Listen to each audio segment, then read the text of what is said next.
Something that I'm really interested in is assertive communication, and a lot of people haven't had experiences with it. And it can feel very threatening to the nervous system because most of us have been taught from childhood, like, don't say what you think, like, don't be difficult, calm down, all of these kind of things.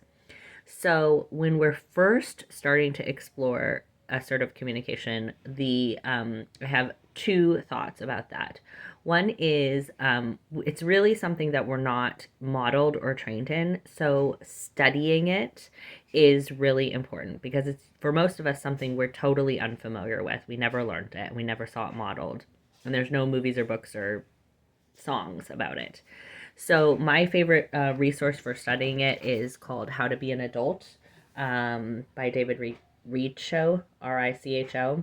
It's really straightforward and practical. It was shocking to me because I had literally never experienced assertive communication before reading it. And also, dialectical behavioral therapy has a module called interpersonal effectiveness, and that does a great job teaching about assertive communication as well.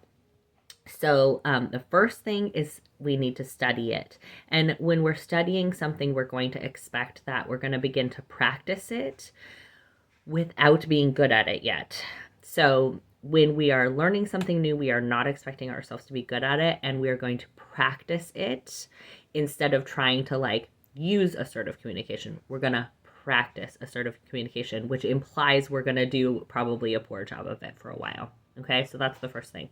The second thing is that with assertive communication, it can be easier for people to start practicing it with themselves first because that's less threatening to the nervous system. It's still threatening to the nervous system, but it's less threatening to the nervous system than doing it to an actual person. The caveat here is that we don't need to use assertive communication all of the time. Sometimes it's not safe or practical to use assertive communication. Assertive communication really works best with somebody who's also able to have some level of maturity to interact with that assertiveness.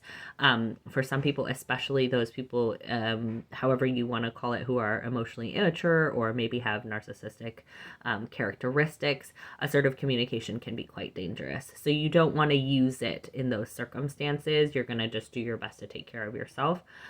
But using assertive communication with ourselves can be a really nice practice, both in those times when it's not safe to use assertive communication and in that period when we're just beginning to use it and it's quite scary for us.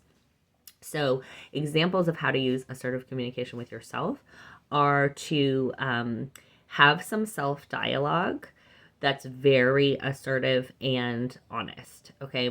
My two favorites for that are on paper, like journaling, and recording yourself, like I'm doing right now, or just audio recording. So, people sometimes try to have self inquiry or self dialogue in their head, and that can be quite difficult. I don't understand exactly why, but it's like the ego gets involved, and it's just really difficult to get anywhere.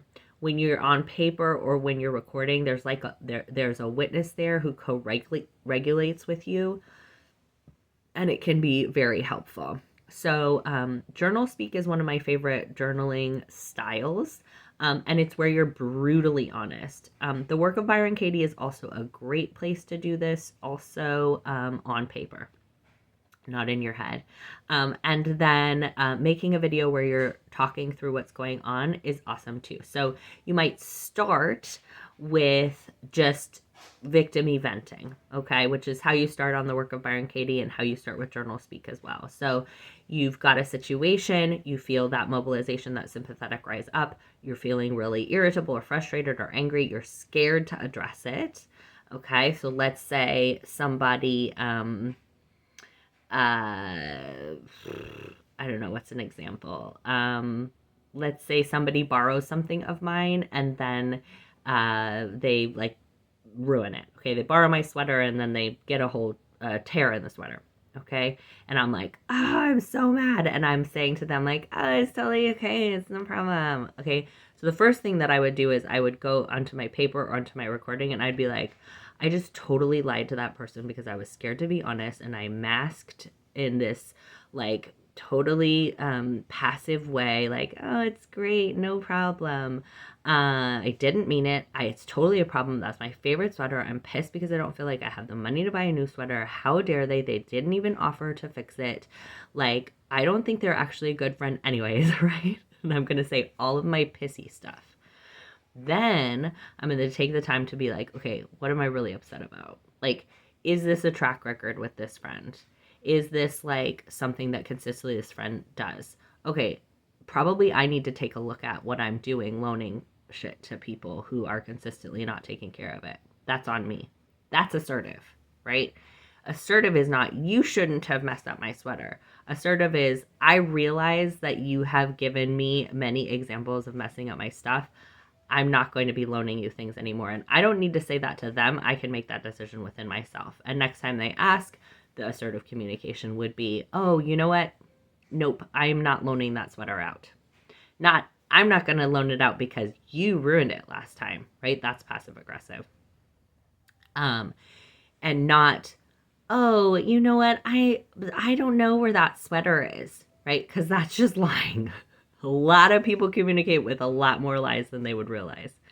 Okay, so practicing it with ourselves is nice first because I might not have the skills or capacity to go back to that person next time they ask and say, like, no, I'm not loaning things in my life right now. I might end up saying, like, I don't know where it is. But I at least have the experience on that paper, on that recording of being like, you know what?